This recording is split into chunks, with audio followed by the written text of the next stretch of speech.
going is the problem. That's good. That's not a problem. Tree's healthy. Yeah. So there's healthy roots tree. there. So far, you got Chris Archer. He was sent to the Pirates, as you mentioned, for the Rays. In return, got Austin Meadow, Tyler Glasnow, and then a player to be named later.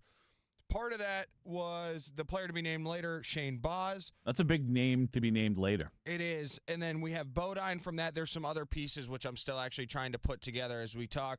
But if you go to the Austin Meadows side of it, this I didn't even realize. That was then traded. We traded Austin Meadows to Detroit for Isak Paredes. Wow. And also... I remember that. And also... We were pissed. Yeah. That happens a lot. But no, a lot of times we get pissed, and then we go, within the same conversation, we go, we just got to trust them. Hold on. Really quick, Sam. I need to see if Aaron remembers something.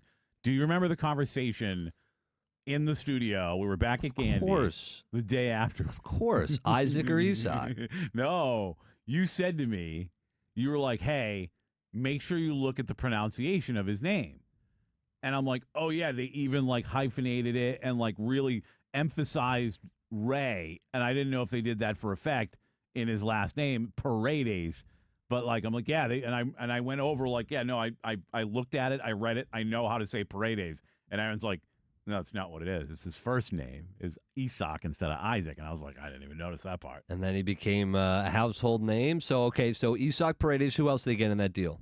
So the Austin Meadows one was Isak Paredes, and it was also, if I'm doing my math correctly, it's the 2022 Comp B pick, which the Rays then used to draft none other than Chandler Simpson. Wow. That's insane.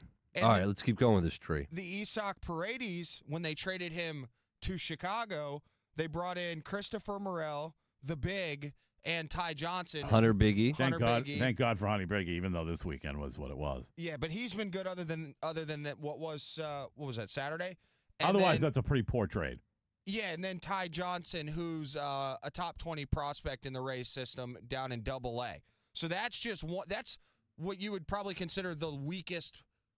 Now, like, player that was in the trade originally with Austin Meadows. Mm-hmm. Then if you go down the middle, you had Tyler Glasnow was the main focal point. He was then traded to Los Angeles for Ryan Pepio and Johnny DeLuca. And Margot, who else was Manny it? Margot went the other way? Yeah, Margot went the other way. Yeah. So those were those two. And then the Shane Baz trade, you get Caden Bodine off of that, and then there were some other pieces, which I'm trying to figure out right now as we speak. It's unbelievable. And you think about the guys that are contributing for this team right now that are built off of that tree, all from Chris Archer.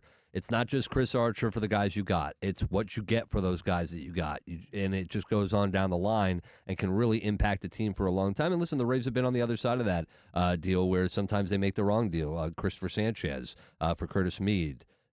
Sometimes you get Xavier Edwards is playing, once known as a slapdick prospect from Blake Snell, who's injured once again, and Xavier Edwards is having a good time. Didn't Blake Snell just get back? He did just in get time. Back. Did you see what he got back in time for? To get hurt again. But also, what he got back in time for? No, he got back just in time for Blake Snell bobblehead night. Oh wow! And then he made sure he was on the mound for his own bobblehead night. And then he's undergoing elbow surgery. So the trees.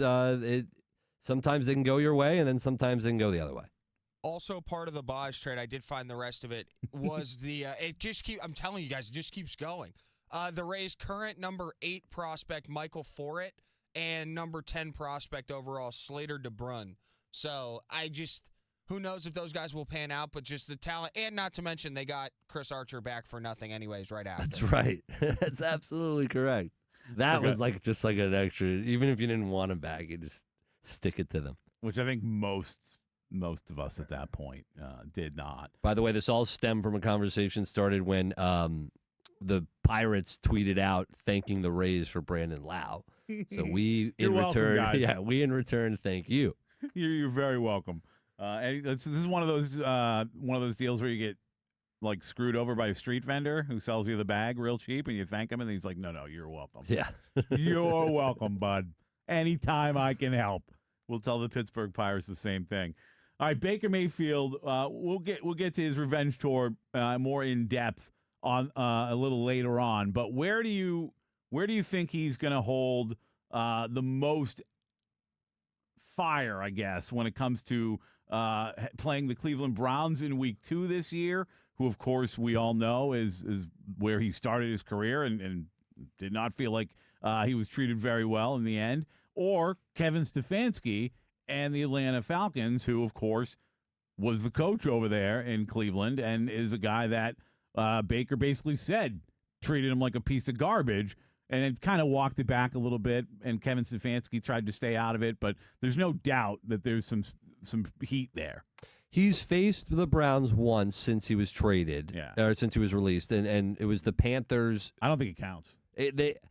Listen, that there's fire there and anger, but what the difference when he faced in the following year with the Panthers, he wasn't cemented as the guy in Carolina. Exactly. He is the guy. Jason Light has made it clear that Baker Mayfield is the guy in Tampa Bay. It was also a year later, so you kind of didn't know how it was going to play out. You certainly didn't know things were going to go as poorly as they did in Cleveland. So now it's kind of like Cleveland and their fans are sitting there going, ugh, look at what we've had and look at what he's doing now. Ultimately, I think the fire and the passion, because he hasn't faced Cleveland since that following year, many years ago, I think he's so far removed from it that the passion will be, and we've heard him call him out, essentially, the passion will be more towards Kevin Stefanski because there's multiple things at play here. You're now in the division. You're playing him 2 times. Yep. The game matters more.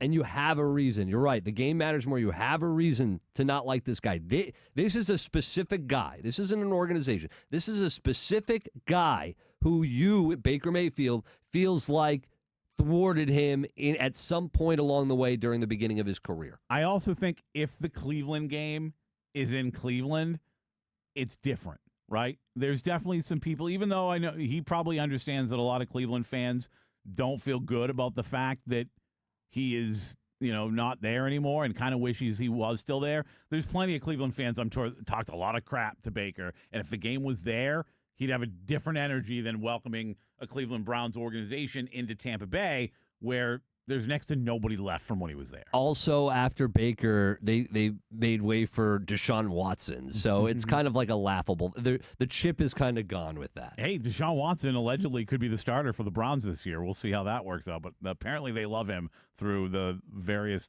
team workouts They or whatever. love him. Yeah. They love him through the various team workouts. The rumor on the street is he's the leader in the clubhouse. Wow.